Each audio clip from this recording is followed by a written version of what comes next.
Guys, welcome back to our YouTube channel. It's me Shivani. അപ്പോൾ നമ്മൾ ഇന്ന് വന്നിരിക്കുന്നത് കോട്ടയം ജില്ലയിലെ ഒരു പള്ളിയുടെ ചരിത്രമായിട്ടാണ് വന്നിരിക്കുന്നത്. അപ്പോൾ ഈ ഒരു പള്ളിയുടെ പേരെന്ന് പറഞ്ഞാൽ മാർ സ്ലീവ ചർച്ച് എന്നാണ് കേട്ടോ. അപ്പോൾ ഈ ഒരു പള്ളി ഉള്ളത് കോട്ടയം ജില്ലയിലെ പാല എന്ന സ്ഥലത്തിന് തൊട്ടടുത്തുള്ള ചേർപ്പുങ്കൽ എന്ന സ്ഥലത്തിലാണ് ഈ ഒരു പള്ളി ഉള്ളത്. ഈ ഒരു പള്ളി പാല രൂപതയിൽപ്പെടുന്നതുമാണ്. അപ്പോൾ കേരളത്തിലെ പുരാതന ദേവാലയങ്ങളിൽ ഒന്നാണ് ഈ ഒരു മാർ സ്ലീവ ഫെറോനോ പള്ളി. പിന്നെ സീറോ മലബാർ സഭയുടെ പാലാ രൂപതയിൽപ്പെട്ടതാണ്. മീനച്ചിലാറിന്റെ തെക്കേ കരയിലാണ് ഇപ്പോഴത്തെ പള്ളി സ്ഥിതി ചെയ്യുന്നത്. ശിശു യേശുവിന്റെ അനുഗ്രഹം തേടുന്ന തീർത്ഥാടകരുടെ ലക്ഷ്യസ്ഥാനമാണിത്. ഇപ്പോൾ നമ്മളിപ്പോൾ പള്ളിയുടെ അകത്തോട്ട് നമ്മൾ കയറിയിരിക്കുകയാണ്. ഈ പള്ളിയുടെ ഫുൾ ചരിത്രവും ഞാൻ പറയുന്നതായിരിക്കും. ഈ പള്ളിയിൽ പാർക്കിങ്ങിനായിട്ടുള്ള നല്ല സൗകര്യമുണ്ട്. ഇതാണ് നമ്മൾ പറഞ്ഞിരിക്കുന്ന ആ പള്ളി. ഇനി ഞാൻ ഈ ഒരു പള്ളിയുടെ ശരിക്കുമുള്ള ആ ഒരു ചരിത്രം പറയാം.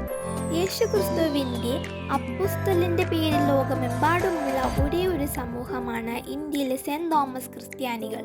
AD 52 അപ്പോസ്തലൻ കൊടുങ്ങല്ലൂർ തുറമുഖത്ത് എത്തി. പിന്നീട് അദ്ദേഹം നദിയിലൂടെ തൻ്റെ മറ്റ് ലക്ഷ്യസ്ഥാനങ്ങളിലേക്ക് നീങ്ങി. സുഗന്ധവ്യഞ്ജനങ്ങളുടെ ഒരു പ്രശസ്തമായ വ്യാപാരി കേന്ദ്രമായിരുന്നു ചേർപ്പുങ്കൽ. ഈ സ്ഥലങ്ങളെല്ലാം മുൻകാല ജൂത വ്യാപാരികൾക്ക് പരിചിതമായിരുന്നു.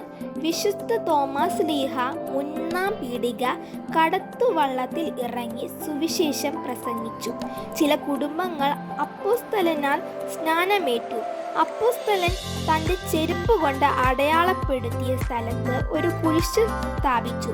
അങ്ങനെ ആ പ്രദേശം ചെരുപ്പുങ്കൽ എന്നറിയപ്പെട്ടു. ചെരുപ്പ് എന്ന വാക്കിൻ്റെ അർത്ഥം ചെരുപ്പ് എന്നാണ്. പിന്നീട് ചെരുപ്പുങ്കൽ ചേർപ്പുങ്കലായി. ഈ കുരിശിൽ ആളുകൾ ഒത്തുകൂടി പ്രാർത്ഥിച്ചു. നിരവധി അത്ഭുതങ്ങൾ സംഭവിച്ചു.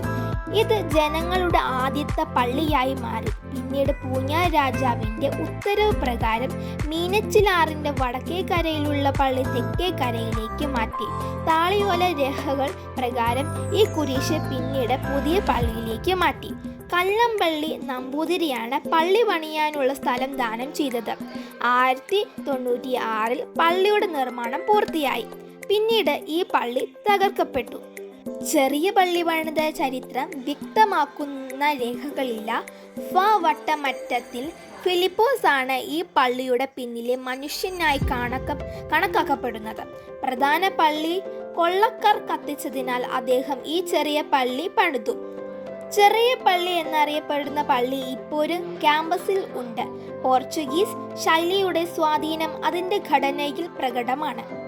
1912 ഇപ്പോഴത്തെ പള്ളിയുടെ നിർമ്മാണം പൂർത്തിയായത്. 1096 പള്ളിയുടെ അതേ സ്ഥലത്താണ് ഇത് സ്ഥിതി ചെയ്യുന്നത്. ഗോതിക് ശൈലിയിലാണ് ലാറ്ററൈക്കും കല്ലും നാരങ്ങ മോട്ടറും ഉപയോഗിച്ച് പള്ളി നിർമ്മിച്ചിരിക്കുന്നത്. മത്ബഹയുടെ തടി കൊണ്ടുള്ള മേൽക്കൂരയിൽ ബൈബിൾ സംഭവങ്ങൾ വരച്ചിട്ടുണ്ട്.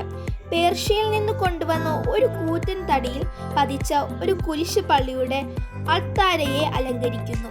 പള്ളിയുടെ നർത്തക്സിലുള്ള ശിശുയേശുവിൻ്റെ പ്രതിമയ്ക്ക് ചുറ്റും ആളുകൾ ഒത്തുകൂടി. നിലവിളക്കിൽ സ്ഥാപിച്ചിരിക്കുന്ന കുരിശിൽ തീർത്ഥാടകർ വഴിപാടായി എണ്ണയും ഒഴിക്കുന്നു. ഇതാണ് ഈ ഒരു പള്ളിയുടെ ചരിത്രം എന്ന് പറയുന്നത്. ഈ കാണുന്നതെല്ലാം ഈ പള്ളിയുടെ ചുറ്റുഭാഗങ്ങൾ ആണ്.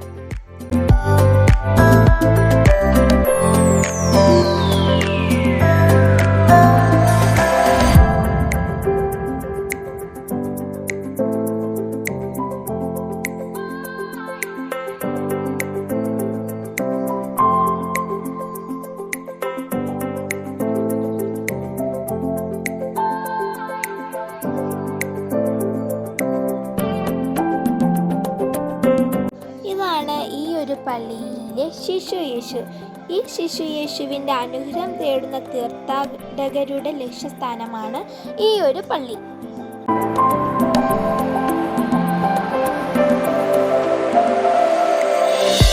ഈ കാണുന്നതാണ് ഈ ഒരു പള്ളിയുടെ ഉൾഭാഗം എന്ന് പറയുന്നത്.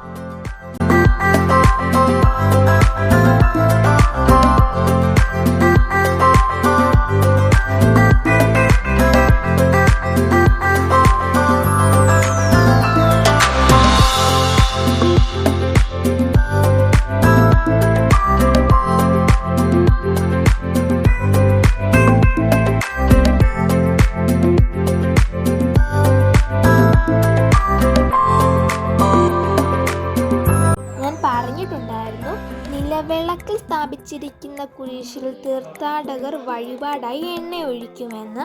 അപ്പോൾ ഈ ഒരു കുരിശിൻ്റെ അവിടെയാണ് നമ്മൾ ഈ വഴിപാടായി എണ്ണ ഒഴിക്കുന്നത്. നമ്മളും ഈ ഒരു വഴിപാട് ചെയ്തായിരുന്നു.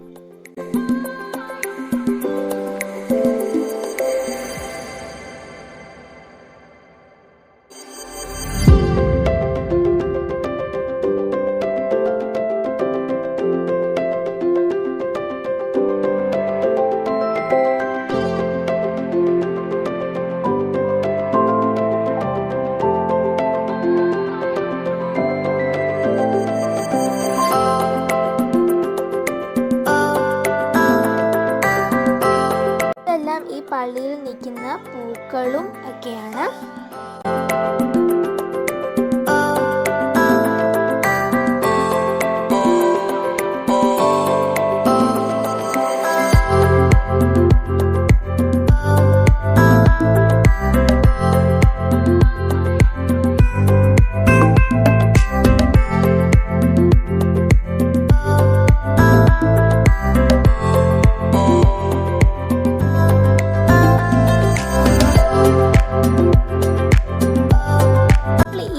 കോട്ടയം ജില്ലയിലെ ഒരു പള്ളിയുടെ ചരിത്രം എല്ലാവർക്കും ഇഷ്ടപ്പെട്ടെന്ന് ഞങ്ങൾ വിചാരിക്കുന്നു.